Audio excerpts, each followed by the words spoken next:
Hey everyone, welcome to another episode of the Coffee People podcast presented by Roastar Coffee Packaging. You can find them online at roastar.com. I want to say thank you for being here with us today. I'm your host, Ryan Woldt. I'm near the end of season 15. If you've missed any episodes, we'll curate them in our newsletter, which you can sign up for on our website, coffeepeoplepodcast.com. You can also find all of those episodes on your favorite podcast platforms like Apple, Spotify, or YouTube. Thank you for watching and listening, liking and subscribing, and generally just appreciating the world of coffee and the entrepreneurial effort that it takes to get that coffee into your mug.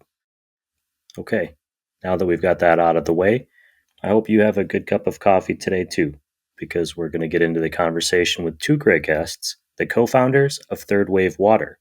I'll add their links into our show notes. Cheers.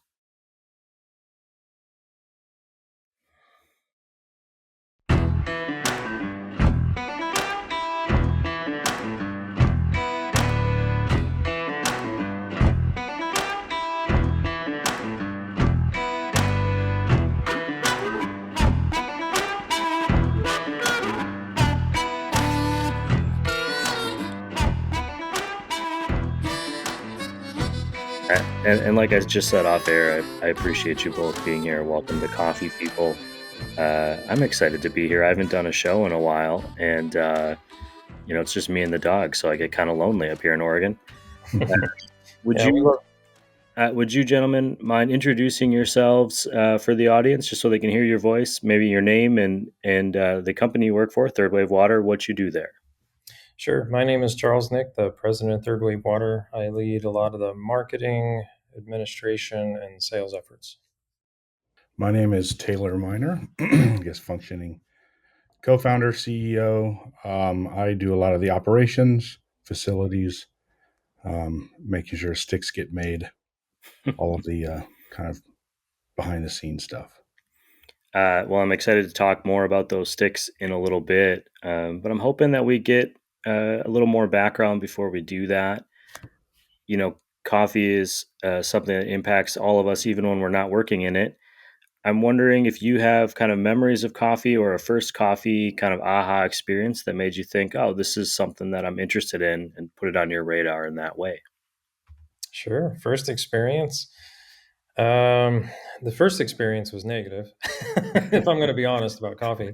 Specialty coffee, very different. The term that comes to my brain is bad breath. So, burnt flavors, just, nothing that's really pulling me in. I hated coffee for a long time and kind of forced my way through it in office environments, dumping sugar in to get my daily caffeine, and then eventually forced myself to stop drinking sugar with it so I could drink it black. And then still didn't like it, but discovered specialty at Pete's actually in Dayton, Ohio, when they were here still. They had a luminous blend, which was a surprise. And I was challenging some of the people there, and I'm like, what do who cares about a Hawaiian this and blah, blah, blah. And they kept brewing a bunch of different cups of coffee. And the one that got me was a Chemex version of their luminous. And after they closed, I'll end with this. I tried to find that luminous blend in their other Pete's, and it was different. So they had a different sourcer for the roaster for that location in Dayton, and I never got to discover who it was, but they did such a good job in that one. But the one in Columbus, that one tasted too dark, and I didn't like it. How about you, Taylor? Yeah, so my parents owned a coffee shop in the late 90s. And so I grew up working that, and then got into specialty coffee myself, started home roasting in the mid thousands. I started a cafe roastery in 2008 and had that for about 10 years before transitioning all the way to Third Wave Water. But probably my first really aha moment would be when I was home roasting. I think it was, so this would have been like 2007, just like a good Sumatra and fresh roasted. It was, it was kind of like, oh, wow, this is really good. So I think it was on a French press. So Why start home roasting just because you had that experience in the coffee shop with your parents? I mean, what is it about your personality that made you think this is something I kind of want to tweak around with and figure out? So I had always had the dream, my wife and I, of having a coffee shop, coffee roastery. So the getting into home roasting was like, oh, I'm gonna start doing this and then kind of see where it goes. So yeah, I had always had the idea of going into owning a cafe roastery. You know, when you have like a shop, and then you don't anymore, you keep thinking about, oh, next time if I, I want to do this, I want to do this. You kind of always have that running tally in your head of uh, uh, features or what you would do different, or so. Yeah. So we've got Charles. You're working in an office somewhere. Taylor's got some coffee background. How do you guys connect? I mean, are you guys friends from childhood? Do you meet as adults? Where does this relationship, this partnership begin? It was through the Right Cup, was a coffee subscription business I had at the time, and the Wright brothers, Right Cup, that kind of homage because we're in the Dayton area. And it was just trying to launch specialty coffee, help you discover great coffee. So you get 4 samples of all kinds of different ones. So I met Taylor as a roaster, one of the local roasters in Dayton, and uh, basically, kind of we had some fun, talking science and other different things. So we would talk other subjects offside, and we kind of came to it 2 different ways, though, as far as the origin story. I know we'll eventually get there, but mine kind of came from I was buying really expensive coffee and shipping it to my customers, and they were not having the same experience I was at home. And I couldn't figure out why. Is it the brew method? Is it process? Are they using horrible brewers they haven't cleaned or something strange? And eventually, I was working in Kansas for Kansas State University as a researcher at the time. And when I would bring all my stuff out, I was, bring an AeroPress and a kettle and, some local coffee I liked that I would brew at home. And when I brewed it in Kansas, it was disgusting. Like, it wasn't just like a little bit worse, like it ruined the coffee so bad. Sorry, Kansas, your water's atrocious. At least on that city I was at. And where what kind of popped in my head was, at least from this perspective, was then, well, the water is the only variable, but I didn't know the answer, but at least I knew the right question to ask. And I'll let Taylor tell his story. So he came from it from a different angle, but we were coming to the same conclusion or the same questions. Sure. Yeah. So I had, had the cafe going, decided to join the SCA, started going to SCA events, especially Coffee Association. There were some events back then called Symposium or RICO. So it took place about 3 days before Expo and was kind of a little smaller event, but had speakers. Then we dive into, the deep nerdery of coffee. One of the years was when Maxwell and Chris Hendon came out with Water for Coffee. So I met them, was kind of introduced in that book. And then I was just, always trying to, tweak things in my cafe roastery. And so had come up with kind of an elaborate water filtration scheme for my cafe that was kind of bespoke. And, if would have people take, gallons of water home to brew with. And so that's kind of where I went into the water for coffee, was on that cafe roastery side. Was there a discussion that the two of you guys had in one of these, meetings through coffee, where you both realize the other one has addressed this issue, and you start going, well, how can we fix it? Sure. No, we were sitting having sushi in Thai Nine, and we're like, hey, because I was asking him, I was like, what do you? Because I brought up basically my story from Kansas, and I'm like, well, what do you do as a roastery for your water? And then he explained he had built this water system, and that there was the that there was an actual water standard, and that was the first thing. I'm like, oh, interesting. There's a water standard for coffee. So then the question was, can I deliver that to my customers on the shipping side? And I didn't want to ship a bunch of weight, so the question to him was, what if we make a condensed version of yours and then add it to, because you can make a a condensed version of most waters on concentrate, and then ship it and add it to a distilled or something, or an empty base.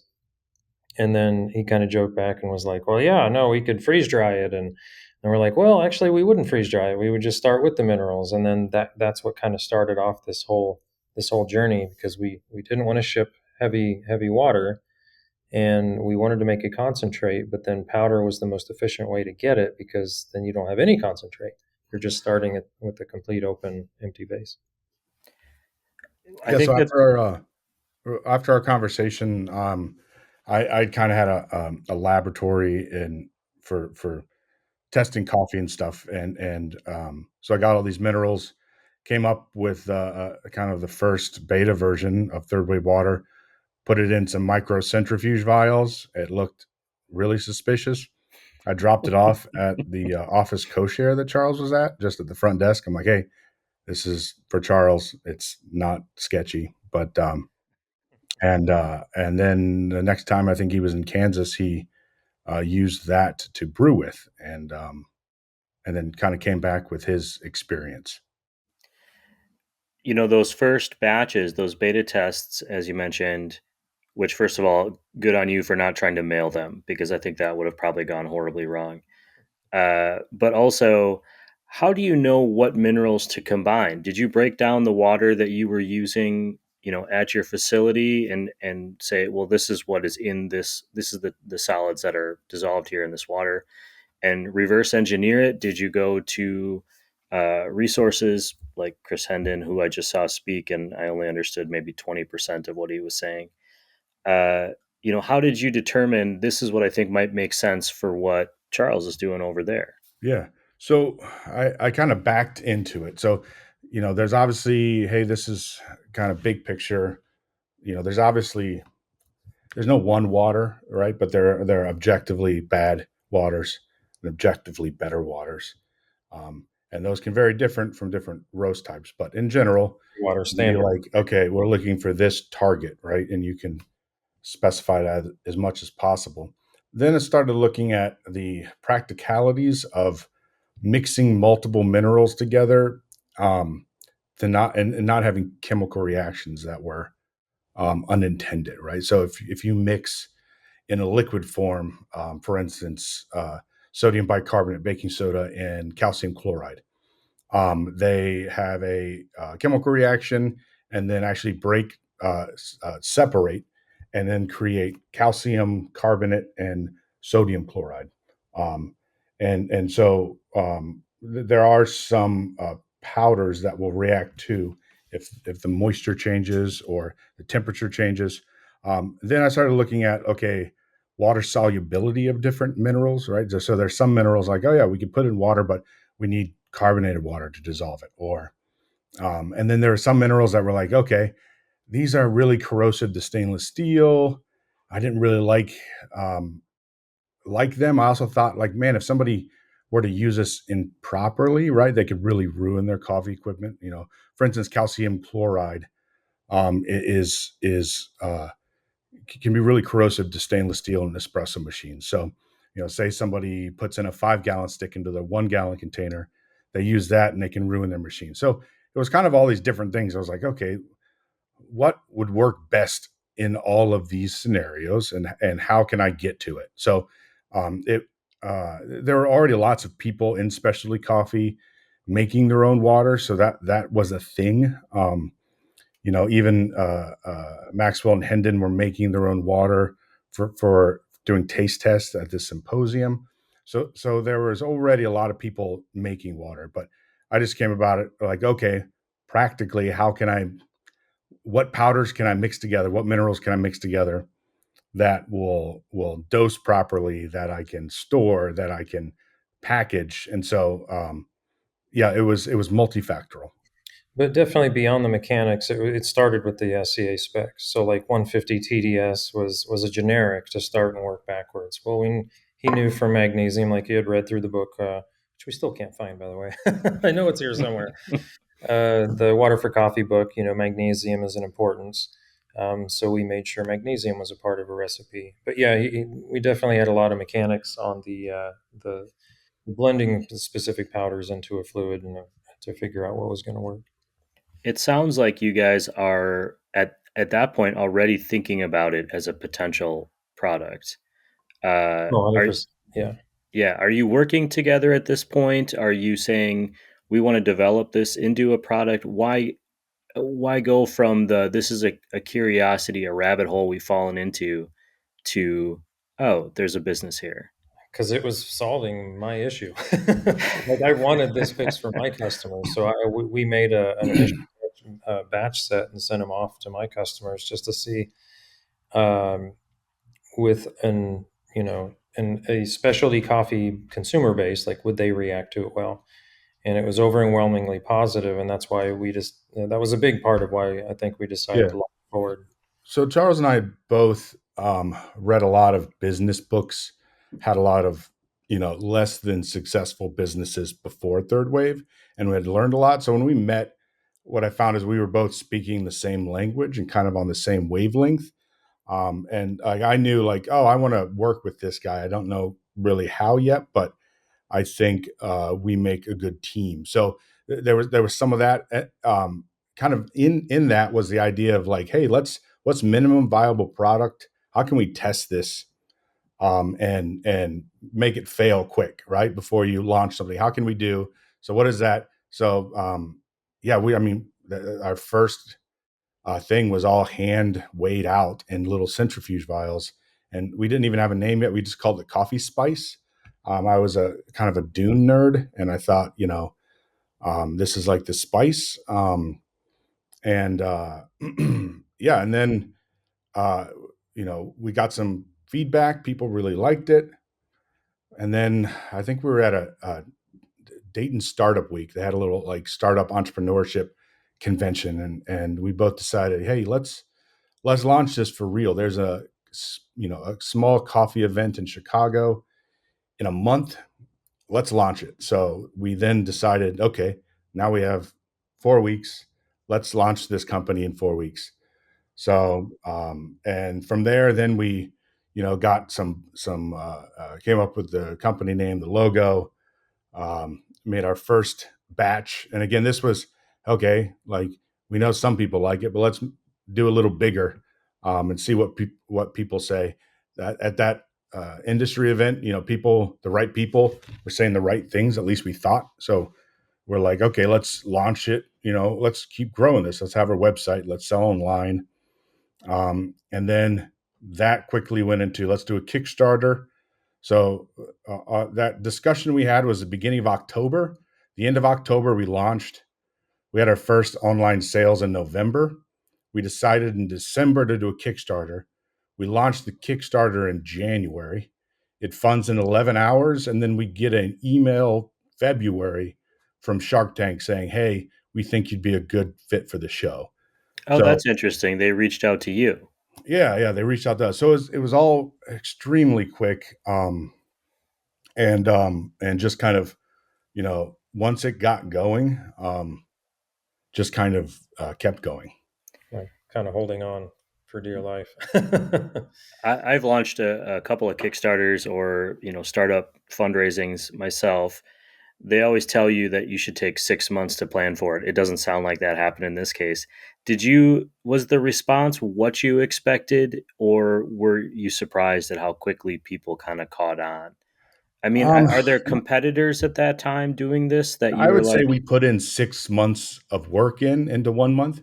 hmm So we listened to countless Kickstarter podcasts and kind of moneyballed it as much as possible, even down to like what day of the week is the best time to um, launch it. How many days should you do it? What time of day? What's the average ticket price that you should have? Having correct upscaled bundles, right? Um, and so we weren't, I guess, shocked at its success. Now this was, I mean, we raised $20,000 on Kickstarter, which nowadays for specialty coffee products on Kickstarter, that's nothing, right? You'll see stuff go $2 million. $200,000 is like almost a gimme. So this was still kind of early on in specialty coffee. This was beginning of 2017. But but yeah, we definitely didn't go in um, naive. So we really tried to plan everything out, and go about it in a smart way. Um, so yeah. And it did what it was supposed to. So like it did kickstart our business. Like we were using it for leverage to buy equipment to be able to scale the business. And one of the things that you don't make your first test to your business, especially 99% of the time, scalable, because you're going to waste your time and money trying to make something scalable and you don't know if anybody gives a crap yet.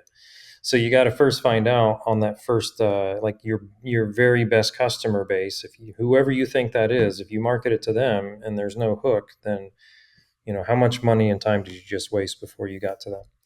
So it's all Eric Rye's lean startup principles. That was what we were trying to incorporate, which is why we launched the business in a coffee event, because we're like, we're going to go directly to the people that are going to ask us the questions, the hard questions, and see if we're in the right space. Are they going to say you should have been here yesterday, or are they going to say you're an idiot, this is a horrible idea, why are you even here?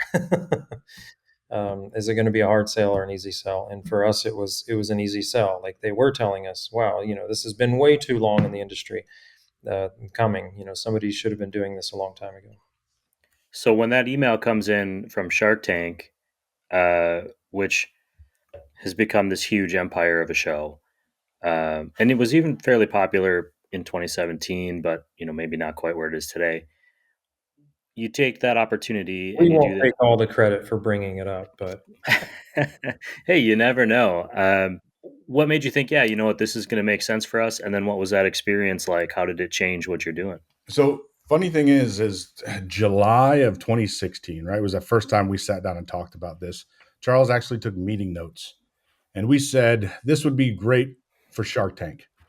Um, so Manifesting. we kind of had, early on thought like, yeah, this kind of ticks all those boxes that would make for a great Shark Tank. But fast forward to February, I think it was our Kickstarter success that kind of put us on the map. I think they go through and they are trolling and looking for, hey, this Kickstarter was successful, right? So you have a startup, something that's been um, proven that some people are wanting. You can kind of look at it and then kind of cast a wide net there. So when we first got the email, I thought it was like fake, right? It was like, I'm like, yeah, Charles, I don't know this, like, is this real? I'm like, oh, well, let's just go ahead and try it. So, Well, if it um, came from Shark Tank at AOL.com, it would have been a good tip well, it off. was like it was like Fox. So they do something where like the people that film it are Hmm. different than. So it was like Sure. a Fox studio, email. But even getting on Shark Tank is crazy. They said 30,000 people a year apply, and 120 make it onto the show. 200 film. So even if you go and film and get a deal, there's no guarantee you'll make it on the show. So the fact that we started this process, we launched in October. In February, they reach out. And then in June, we were filming. Well, quick turnaround. And then that beginning of that next October, it was airing. So we went from launch to airing on Shark Tank in under a year, which really should never be a business plan. It wasn't our business plan, but that would be a terrible idea for a business plan because there's a lot of things outside your control. there was a lot of stuff we did for Kickstarter to help it be successful, though. I mean, launching at the right time, putting the time in the campaign, hiring some local college kids to help us with the video, stuff like that. But I'd say the biggest ones was doing a podcast. We actually pre-filmed with, I think it was Brian Bakey and Brian Shelley. Is that his name? There Sheely, were the two coffee Brians. podcast. Yeah. Yeah, and they were they launched that podcast on the day of. So we had a podcast launching the day we were doing the Kickstarter. I think we had a few other things planned that day for launch too. So it wasn't just like a cold launch. So we had done some pre-sales for some stuff that they We could were order. mocked in some news outlets about hipsters are ruining coffee. It's great. And so that kind of gave us, Sprudge did a thing on it. Uh, so yeah, there was kind of a confluence of stuff. But again, it was kind of planned out. Our idea, the idea wasn't like, oh, let's just kind of kick it off and see what happens. It was we tried to be very deliberate. Well, that and brings me to I'm going to skip ahead a little bit to a question that I've been thinking about a lot, which is you just mentioned you're getting mocked as hipsters are ruining coffee. Is this a specialty coffee nerd thing? Does the normal is this a product that you think appeals to the normal person? Who is the customer for a packet of third wave water? And we're too far into the show, so I'm going to mention this at the top. But essentially, if I buy a box from Third Wave, it comes with 12 little mineral packet sticks that I add to distilled water that I then use in the brewing process of my coffee at home, Yeah. which I have done, and I'll have another comment on later that I don't want to share So until the we're done. majority of our customers are mainstream coffee drinkers. Lots of Keurigs, lots of Nespresso, lots of people that buying from Starbucks and Dunkin'. So and that was kind of our idea of having, light, medium, dark roast. So have profiles that are meant for dark roast, because our idea was, how do we improve? We want to improve your coffee. Well, that's really subjective. But you can kind of get into some different camps. And, when you'd have a cafe, you could kind of be like, someone would be like, oh, I like coffee. You would ask like three questions, like, oh, well, you like dark roast or light roast, right? Like what kind of, if someone comes in and says, hey, I want a macchiato, well, like a Starbucks caramel macchiato or like a real macchiato, right? Because you Yeah, give it's a that different thing. wrong drink and they're not going to be happy. So But we're the yeah, go yeah, I ahead. would say that we do have a pretty, yes, there are, we have, our roots are in specialty.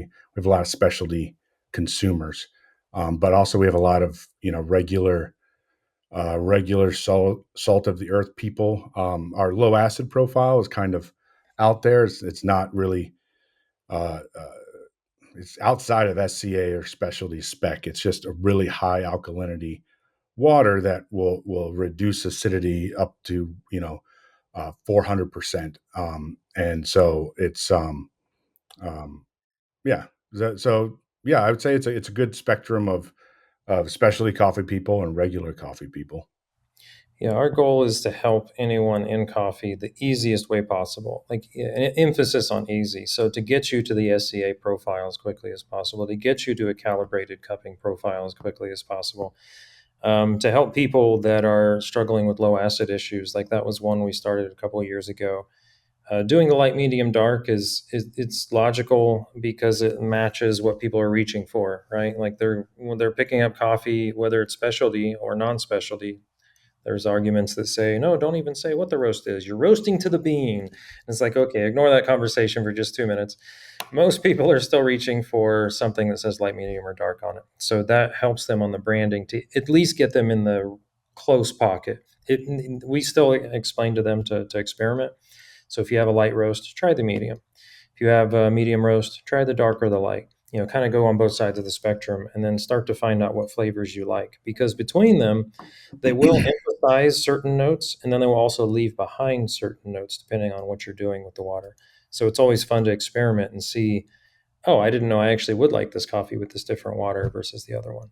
But The yeah, Yeah, the other is espresso machines. That's kind 100%. of agnostic to coffee flavor.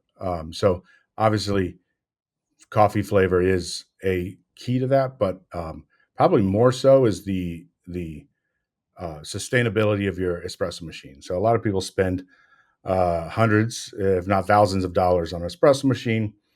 They then scare you, and they're like, "Here, your water needs to be like this," and then you're like, "Well, how do I get that?" Well, we're not going to tell you. We're just going to tell you.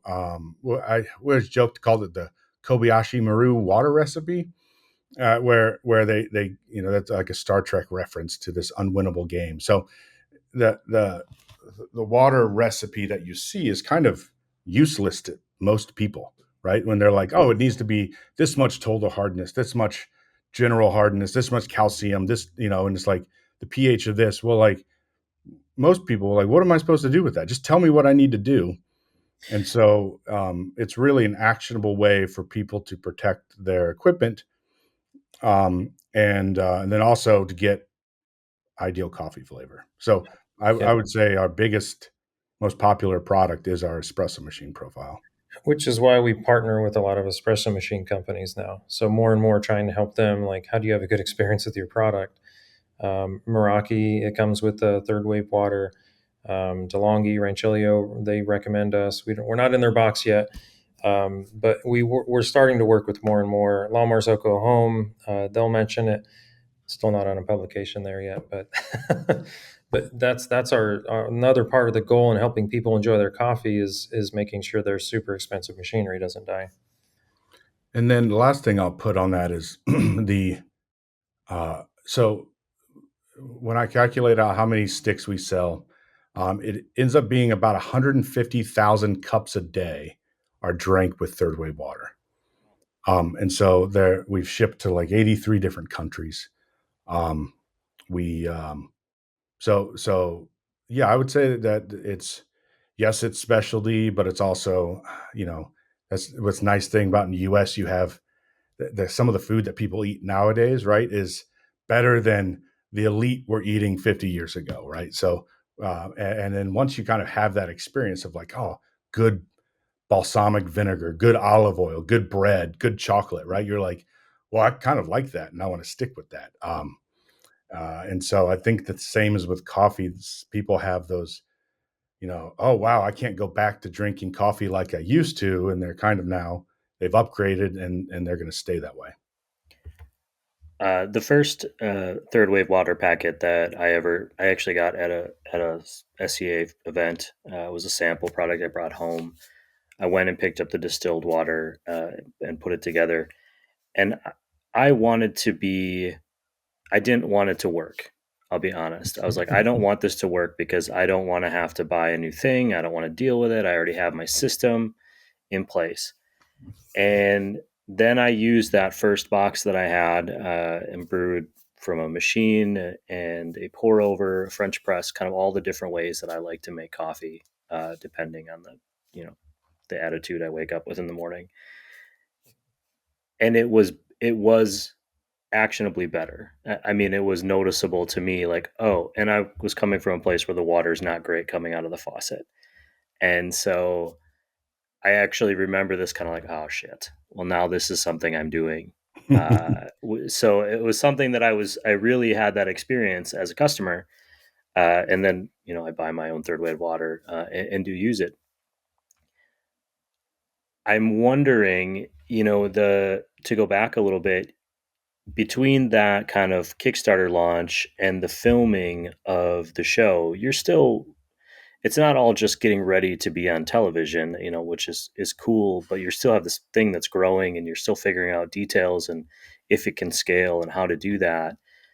Was there ever a time where you went to that show and you wouldn't have taken a deal that was offered, or you would have just used it for potentially marketing, or, hey, we were on Shark Tank sort of thing? Did you ever think about it that way? And then what value has come to you, since then as part of that? The show was a great experience. Like, it was to me, and I think Taylor too. Like, it was a lot of fun. Of course, it's a bit of stress. You're trying to figure out some things, and people are like, "Oh, is it scripted? Do they do anything?" And it's like, no, it's not scripted. The only thing scripted is your pitch, which makes sense. You've got to. They want to make sure you can walk out there and clearly communicate your business idea. And then after that, it's just hashing out the ideas and arguing with people to get to some investment. And as changing anything, I don't know if you mean like later in the business or just in general, like looking back 2020, hindsight 2020, being like, would you change anything going in then? 2020, looking back, I guess what the question is more related to, how did things change after that? Was it, you know, did the attention change? Did people's perception of the brand change? 100%. Yeah. Shark So Tank is a show that is, and I don't mean to harp on that too much, but my in-laws were just here, and Shark Tank is a show that we can all watch together. And there's not a lot of those shows out there. Yeah. So, I mean, we still, even when we knew we were going to be on Shark Tank, even when we filmed, we were like, let's pretend this didn't happen. And we had these conversations like, there's a, it could even air. And if it airs, it happens to air on the same day that a national tragedy happens, nobody's going to watch it. Right. So it was like, we need to build a business that stands on its own without Shark Tank. And so that was from day one kind of our mantra, like, okay, we'll keep doing this Shark Tank thing and, act like it's not going to happen. And then keep building and growing, even without it. So we, we're really trying to do business stuff, the nitty gritty of any business, right? You can have a great idea, but if you don't execute well, right, it's you're going to lose it all. So it really has to be, both. So, even when we aired on Shark Tank and we had 10,000 orders, in a day, and it was a crazy amount of traffic, crazy amount of sales, but it petered down. And so that following year, year and a half, I mean, we had some times where it's like, oh man, we might need to go back and get real jobs again, right? And so, and we went to, during this time, we went to this place called Aileron, which was kind of small business leadership, entrepreneurship classes. So, really trying to, like, okay, how, what do we need to do? We got a board of advisors, people that could, really speak wisdom into what we were doing to make sure, you're not crazy, and help you focus on things. So, the Shark Tank was a huge launch, but it was one of those things that, man, there were, probably 100 different ways that we could have screwed the pooch. We thankfully have made more good decisions than bad decisions at this point, but it's still one of those, it's a daily thing. Yeah, it changed everything though, as far as the business. So, like, the Shark Tank effect is 100% real. You just got to be ready for it. And we did our best to be as prepared as we could, because one of the biggest questions you have is, how much inventory should you have in stock? Well, probably double or triple that. So we still had no idea like what the Shark Tank effect was going to be. We prepared as best we could. We were still doing. We had the machine at that point, but we had such a small team. We didn't have that many employees at all, like maybe one, two. And then when the show hit, it was like we would finish when we got back after the filming. It was still 2 weeks into the filming or after the show had aired, and we're still getting like all, you have a little.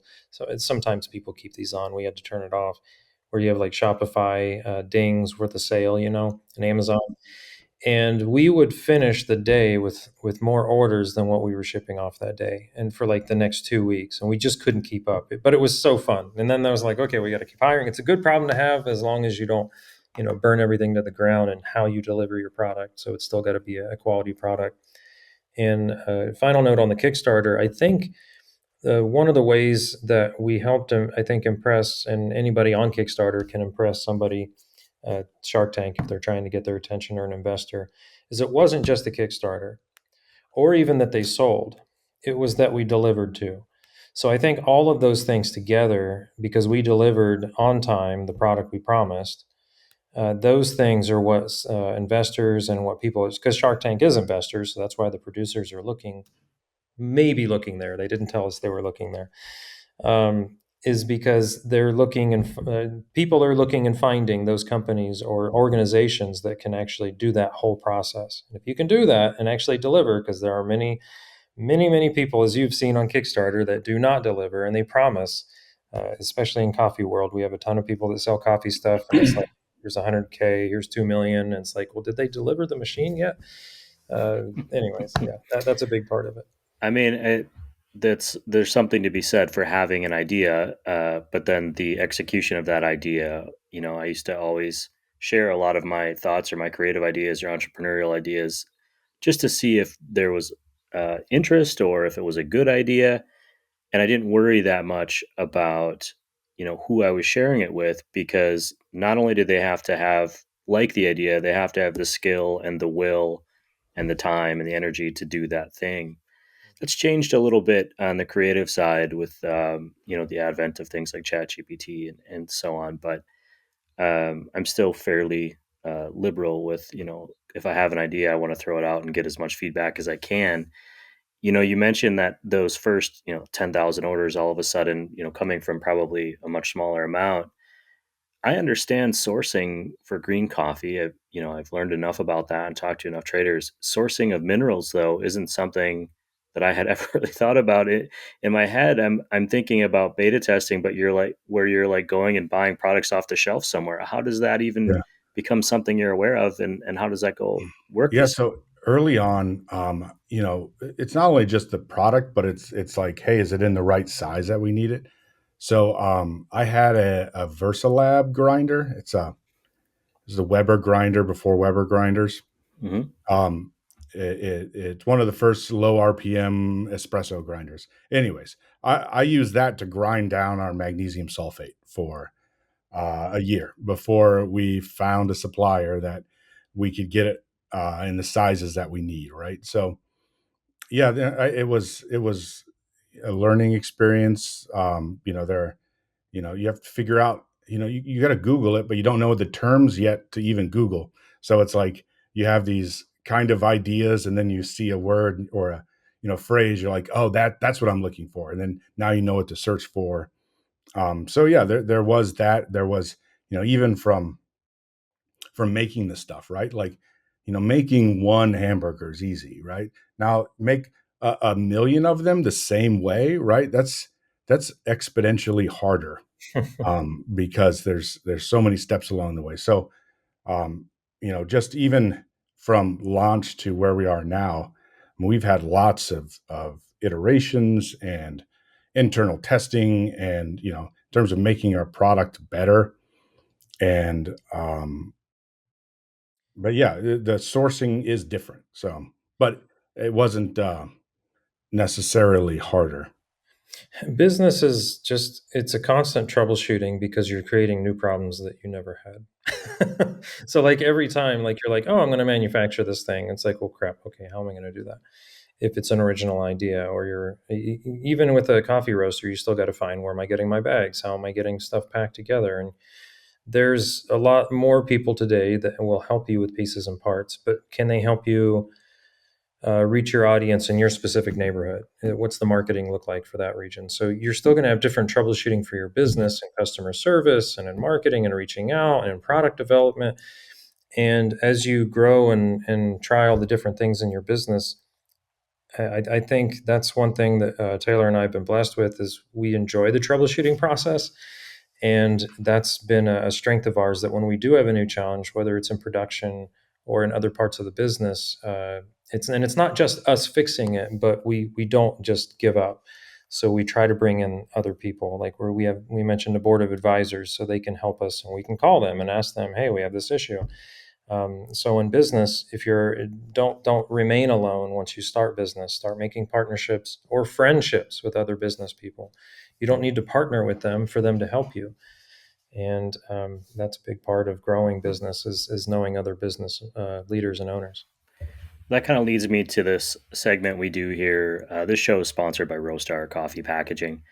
They've asked me to try to collate or collect advice for other burgeoning entrepreneurs. Uh, Taylor, you said something earlier that stuck with me, and that was that you knew that you wanted to work with Charles. Maybe you didn't know how yet at the beginning. How if you were to give advice to somebody coming up who is considering going into business and considering working with a partner, what advice would you give them on traits to look for? I mean, or how do you qualify someone you think might work for you? And I know it's a very personal question, but what do you look for in a partner? What is the things that have stood out? And now that you've been in this partnership for some time, how has that held up, or how has that Yeah, yeah. changed? I think when it comes to entrepreneurial stuff, if you're entrepreneurially minded, you learn really early that most people aren't. And you're going to start talking, and they're going to freak out, and they're going to be like, well, what about this? What about that? And so sometimes you can learn that you kind of feel people out, right? And you're like, before I start talking crazy entrepreneur talk, you find out that hey, there's, this, okay, we're on the same page. So I think it was early on and working together. It was just like we vibed really, really well. And it was, I had admired what he was building and I liked it. And it was one of those things where it's like, man, my current brand, this is what we're striving for.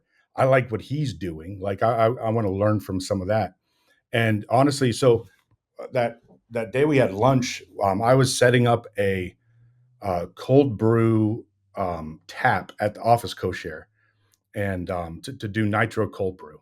Um, and I'm like, man, like, hey, let's just go get lunch together because I'm like, hey, I don't know what, but like I feel like we should do more business together. So it was just kind of like, hey, once you find those people that you vibe with and are on the same wavelength, just being around each other, discussing your problems with each other, like, man, those kind of people are great for ideas, and then you can give them ideas, but the fact is that we're just really few and far between, and so it's like once you find those people who are like, man, these are my people, it's just figuring out ways then to keep those people around you. Any other thoughts, Charles, on that? Yeah, no, it reciprocal for me. Looking at Taylor as a business partner, and why I felt it would work and still works is because as a trait to look for in other, just either if it's a business partner or it's other business people you're working with, trustworthy, hardworking, and realistic. So, and he wasn't overly critical. So, like that's the thing I think he's hinting at is when you pitch ideas, they're not just shot down, but expect some good questions.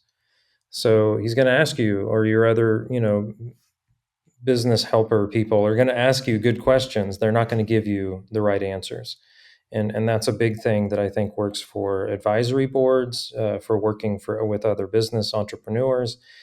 Don't ask them for the answers. Try to get good questions. I know that's a little bit of a side tangent, but for business partners and working with people in general, those would be, to me, some of the strongest traits.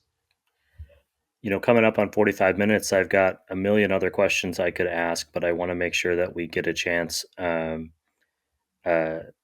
to figure out what, you're how many years into this, what's coming, what's next, what's the trajectory that Third Wave is on? Is there more innovation, more growth, or what is is it survival at this point? We're in a weird time economically.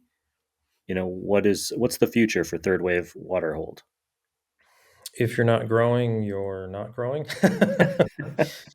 So for sure, like innovation, you're always trying to do something new, even if it's just finding a new market, new sales channel. You've got to be doing something. So at a base level, that's where we're headed. We just launched into Europe this year, through a company, and they're helping us quite a bit in getting correct distribution. We struggled with that one for a long time. So for our European customers, we apologize for all the hassle you've had to go through until now. But today they finally have a good option. Other intellectual property and stuff is coming, but we'll kind of hold off on some of those ideas for now. Yeah, I would say that there's some products out there like Oreo or uh, um, what's the spray that you spray on things when it gets squeaky. WD-40. I can't think of it. What? WD-40. Yeah, WD-40. Those are products that like you never see commercials for, but they've been selling for years, right? And all Oreo needs to do to keep cashing that check is just keep making Oreos, right? They have this secret product that is fantastic and nobody's been able to duplicate. So not saying that we have Oreos, but what can really turn people, just like those traits in a business partner, you want to look for somebody who does what they say they're going to do, right? Is trustworthy, is honest. Those are what customers are looking for in businesses, right? So we try to be radically honest as much as we can with our customers. If we make a mistake, hey, our fault, we're going to fix it, right? And especially in this day and age, man, so many companies do terrible job of customer service and support, that we found that, hey, if we just offer, you know, the level of support that you would expect to get at a local place, where you have somebody who will fix something. Um, Man, people are over the moon. And so, moving forward, our goals are like, okay, how do we keep making our stuff, make it better? We just got some new equipment, and our sticks in the future are going to start coming where you can tear them now. They have an easy tear strip built into it, right? So it's something little, but it's like, man, this is an improvement on life. Um, but Customers are yeah, yes. we're always trying to innovate. Thankfully, we've been growing, at least 30% a year every year. And the I don't know, yeah, with the economy, everything's up in the air when it's like, okay, in a year from now, will anybody want our product? I don't know, but I feel like with the things that we know and our ability to problem solve, we may not be making third wave water, but we'll make something else, right? So, you kind of got that entrepreneurial spirit, right? The goal is just to surround yourself by people and be able to pivot before it's too late. But yeah, moving forward, I think we have one of our business advisors told us it was companies don't go out of business because of lack of opportunity. They go out of business because you have too much opportunity and you're not focused.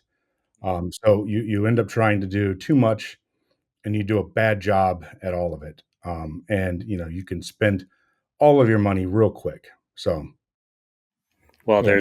that's my solution is I just started with no money and that's stuck right. with that the whole way through.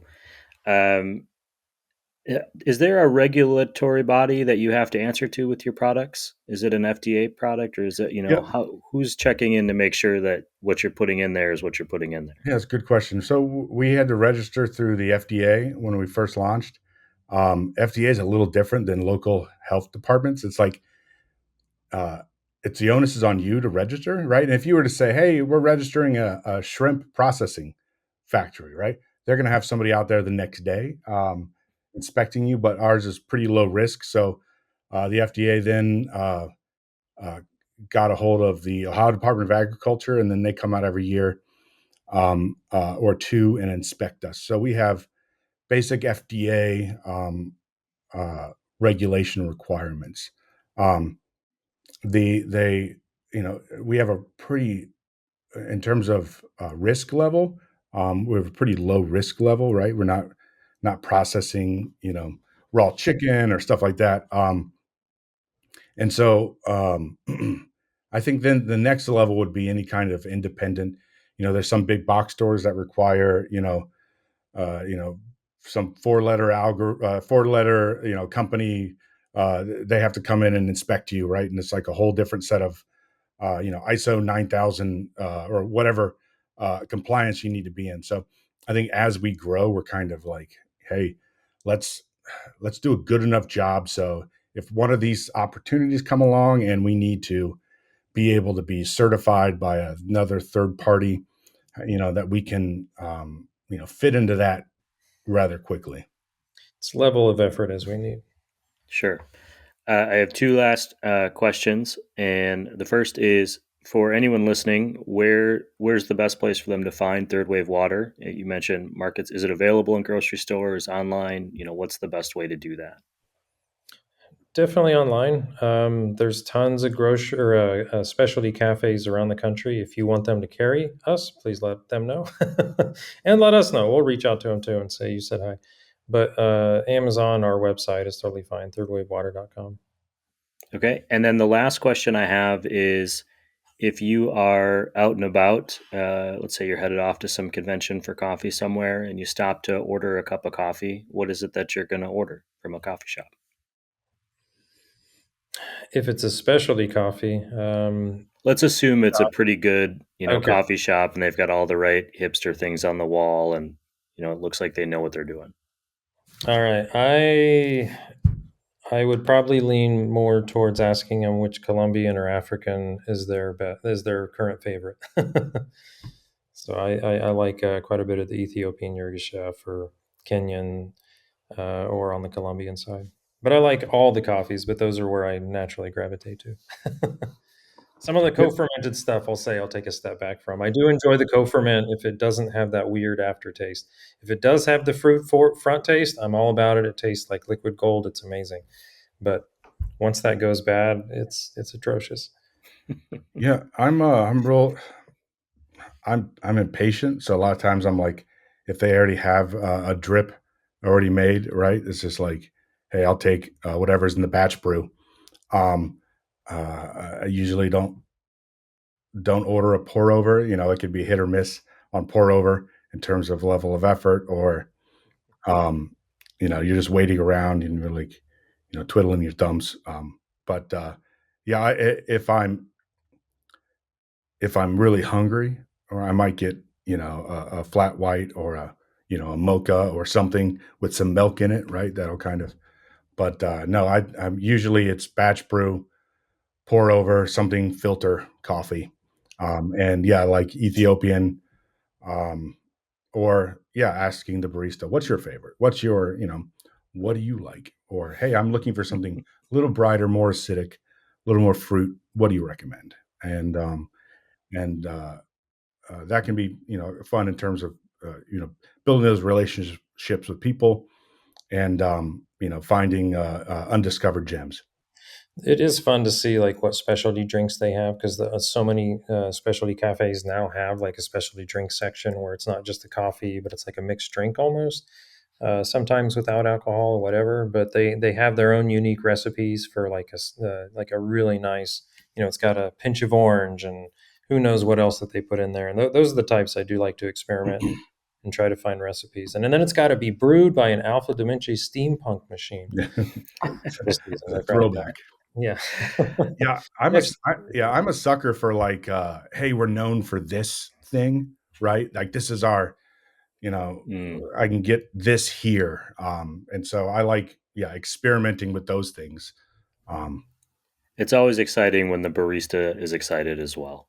Yes. Then I'll go outside my normal box for sure, and end up with like a lemonade coffee that I never would have ordered on my own or something. I feel like I would love to have you back at some point to talk more about aeronautics and film and who you are outside of Third Wave Water. But I've stolen too much of your time already today. Anything that I missed that you wanted people to know, or that I forgot to ask, or we just didn't get to, that's important. No, and if and we're, I don't know, pretty open books. People could contact us, and find us on the socials, or email us. Taylor at thirdwavewater.com. He's Charles at thirdwavewater.com. If I don't respond, email me again. I'm the dyslexic ADD entrepreneur, and I'm in chaos a lot of times. So, but we're pretty open. Yeah, we love to talk about whatever people are trying to do to make coffee better. There's so many different steps, and I'm with you in your initial skepticism. You're like, I really don't want this to work. There's so many new ideas and things that come out, so many regurgitations of old ideas. You're just like, is really we need another one of those? It's the same thing I had last year, but with a different color. But when you see a new idea and it comes out, it's like, is it something truly going to help somebody with their coffee, whether it's process, flavor, whatever. So yeah, we love learning in the coffee space. So definitely reach out and say hi. Will do. Well, gentlemen, thank you so much for your time and for being on the show. And I'm looking forward to sharing some of your thoughts with everyone else. Awesome. Thank you so Fantastic. much. Take care. Hey, everyone. I hope you enjoyed that episode. I just wanted to pop in here at the end to say thank you for watching and listening. I really appreciate it. Please tip your baristas, and be sure to drink good coffee.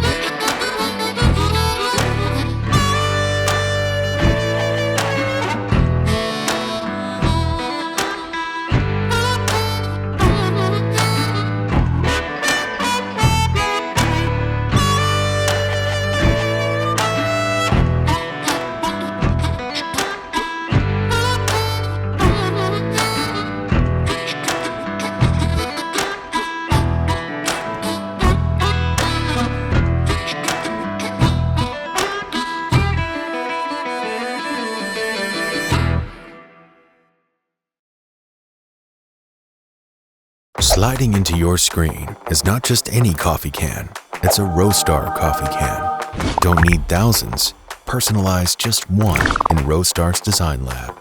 No design experience needed.